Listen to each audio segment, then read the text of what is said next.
Assalamualaikum warahmatullahi wabarakatuh. Pemirsa yang budiman, berjumpa kembali di channel Susilawati Susmono Official yang mengangkat tajuk Arasmen Kehidupan Susilawati Susmono. Setiap manusia pasti menghadapi tantangan dalam menjalani kehidupannya. Kali ini kami akan menghadirkan narasumber Bapak Dwi Santoso, STMT, selaku Kepala Museum Gempa Profesor Dr. Saridi Yogyakarta, akan berbincang-bincang tentang tantangan kehidupan. Selamat menyaksikan. Alhamdulillah wa syukurillah. Selamat datang Bapak di Susilawati Susmono Official. Terima kasih Bu. Salam juga sehat Sehat selalu Pak? bagi kita Sehat. semuanya. Amin. Alhamdulillah. Amin. Alhamdulillah. Kita baik-baik saja hari ini bisa dalam rangka untuk pengabdian kepada masyarakat. Kita membutuhkan suatu sarana Pak. Iya. Nah, Susilawati Susmono Official ini salah satunya Pak, untuk menuangkan apa yang kita peroleh kepada masyarakat. Kira-kira bagaimana Pak, menurut pandangan Bapak? Iya.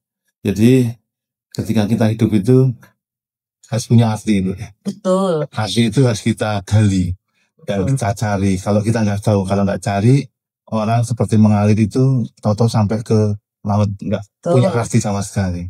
Sehingga arti dalam sesuai keyakinan saya, agama Muslim ya, Islam ya, bahwa sebaik-baik manusia itu bisa bermanfaat bagi orang banyak, dan proses itu dimulai harus dari diri kita. Betul. Bergulir, mungkin itu Bu yang jadi acuan bagi saya mungkin itu. Ya.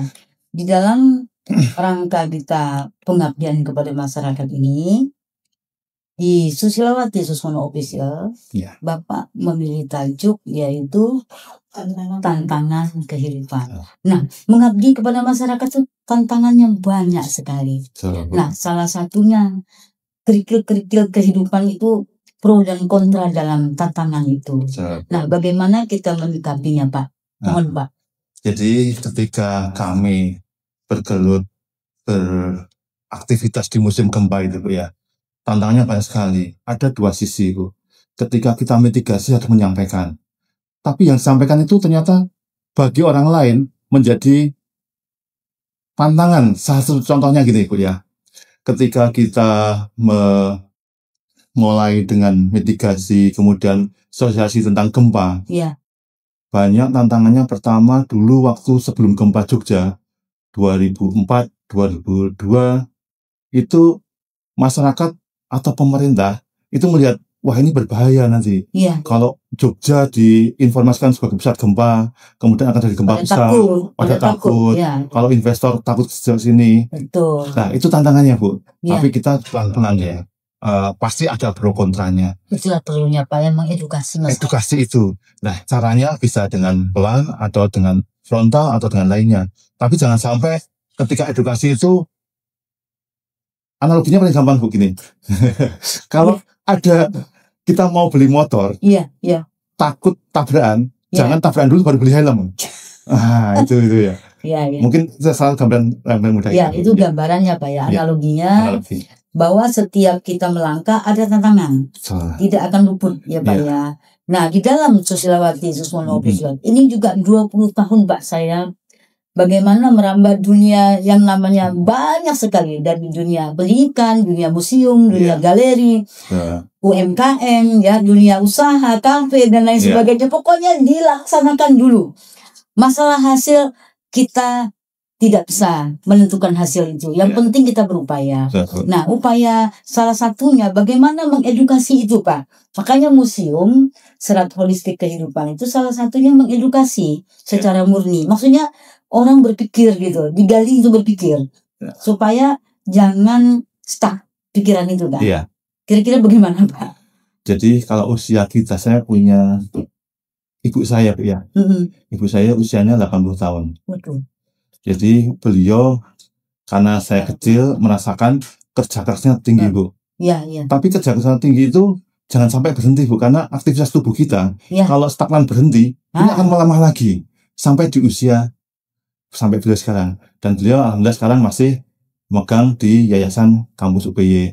Jadi aktivitas naik turun 2 lantai, masih jalan kaki. Ya, itu salah satu untuk membiasakan dari dulu awal tidak langsung berhenti. Betul. Nah, itu namanya membiasakan kerjaan yang baik. Ya. Dari awal. Nah, ya. Terlatih ya. Terlatih ya itu ya. Terlatih. Jadi edukasi itu selalu dari kecil. Iya. Kalau pertengahan bisa belajar saya agak berat, effortnya tinggi. Agak lemot ya. Apalagi di akhir. Ya. Kalau kita ngaji anak-anak lebih cepat. Ya. Kalau mahasiswa udah punya strateginya. Ada loading ya Pak ya? Ya. Ada loading ya Pak. Kalau yang sepuh-sepuh lumayan Pak. Ya, sepuh-sepuh itu untuk edukasinya juga pelan-pelan. Ya, gitu. Ya. Nah ini salah satu kita melihat analoginya perjalanan tiap kehidupan manusia itu. Ya. Pak, saya banyak lagu-lagu yang saya ciptakan dari umur 19 tahun dan diaransemen oleh Mas Idris Sardi almarhum. Buku pertama itu saya membuatnya itu tahun 99.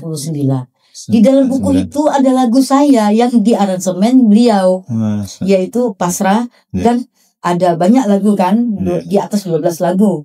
Nah, di dalam lagu-lagu aransemen kehidupan ini sesungguhnya itu ritme kita sendiri sebetulnya. Aransemen kehidupan kita sendiri sebetulnya. Nah, bagaimana penyelesaian aransemen kehidupan menurut pandangan Pak Dwi? Jadi aransemen kehidupan itu sebenarnya visualisasi dari apa yang ada di hati kita.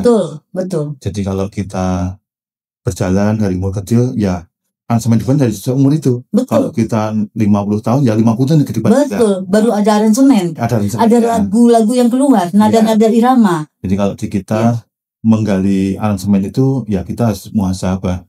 Melihat ke belakang apa yang pernah kita lakukan. Itu jadi aransemen kita. Kalau kita pola hidupnya bagus, akhirnya bagus. Betul. Kalau enggak, ya itulah. Citra dari apa yang kita keluarkan. Betul. Itu, Bu. Ya, itu pandangan Bapak. Pada saat dibuka, Mas Hendri membacakan satu surat saya, Sengsara dan Bahagia.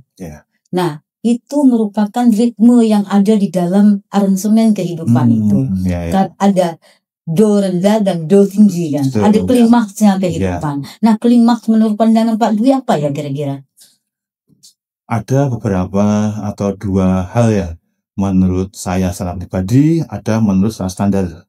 Kalau standar di agama kita, bukan umum, Bu. Agama kita, karena patokan agama Islam itu ya. Agama Islam itu kalau standar tinggi ya, bahwa kalau kita udah menjadi meninggal, itu udah melampaui, udah selesai. Karena hidup itu, aransemen sampai hidup saja. Setelah meninggal hidup baru lagi. Nah, itu menurut saya, kalau setelah udah sukses ya, kalau udah kembali lagi ke Allah. Meninggal itu. Nah, kalau saya analogikan alif sampai iya. Nah, pada saat dalam alif tidak bisa menggendong dirinya sendiri, nanti dia akan menjadi kewalahan. Karena amzanya nanti kan ke atas nih Bang. Ianya kan ke bumi, kebumikan. Bagaimana ini amza ini? Nah, jadi kalau tidak ada aransemen bagaimana Pak? Do re mi fa sol la si do. Aransemen itu kalau kita kadang nggak bisa bikin, Bu.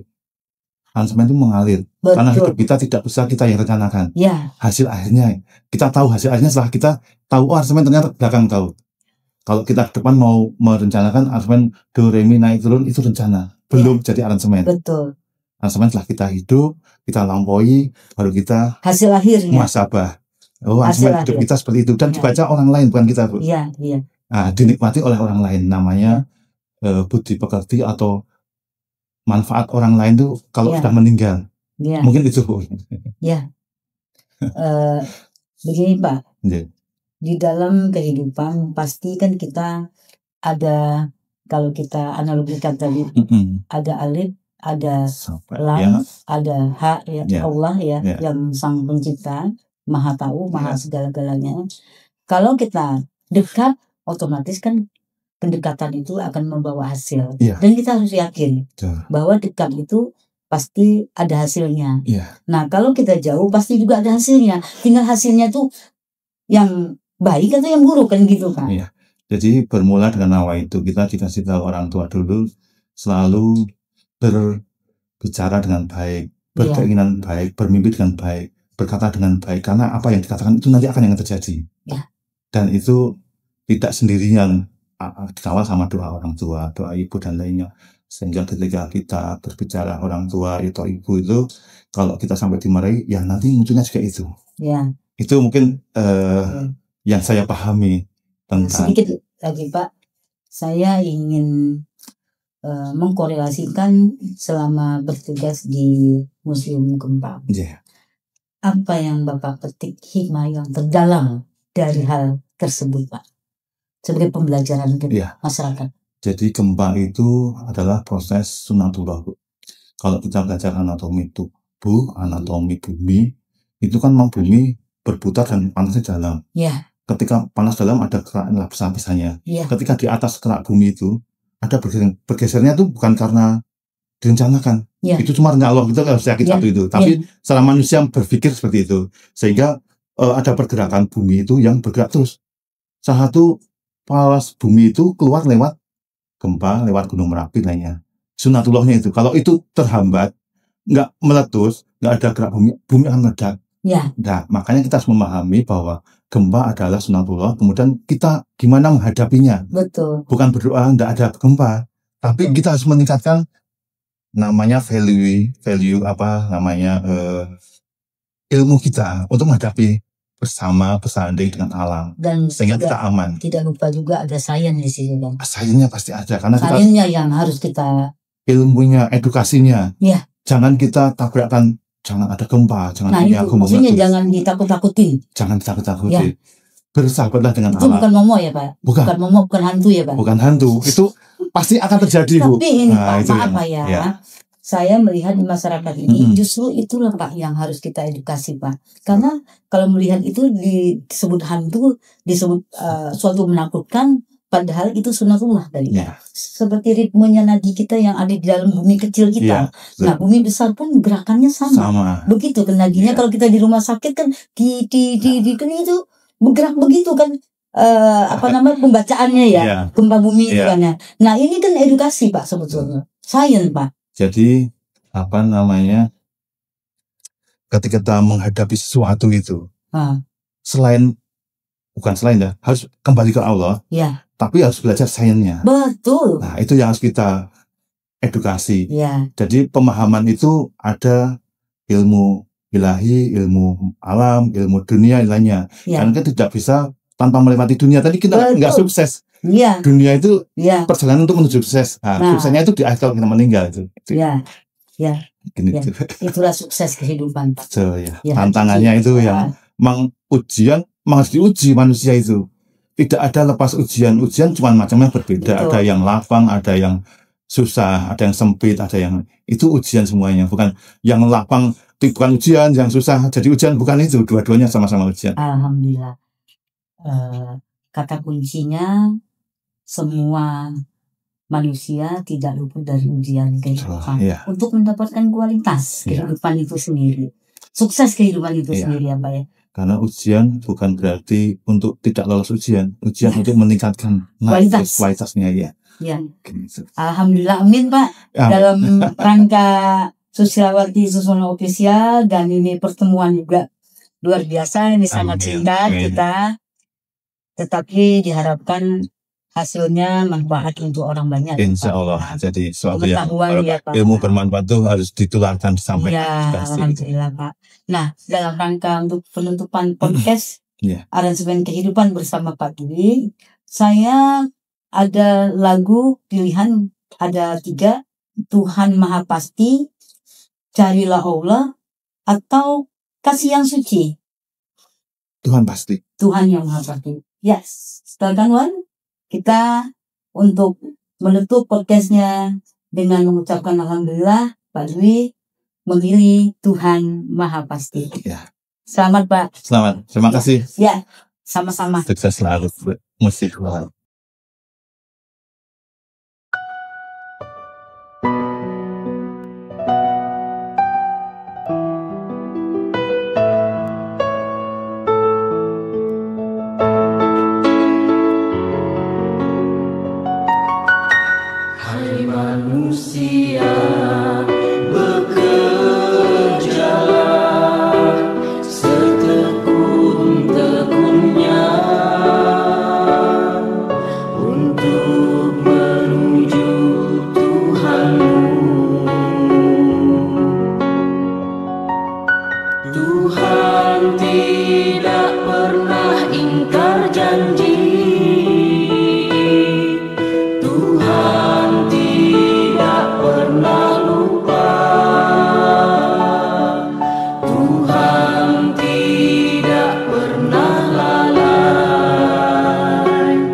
biarlah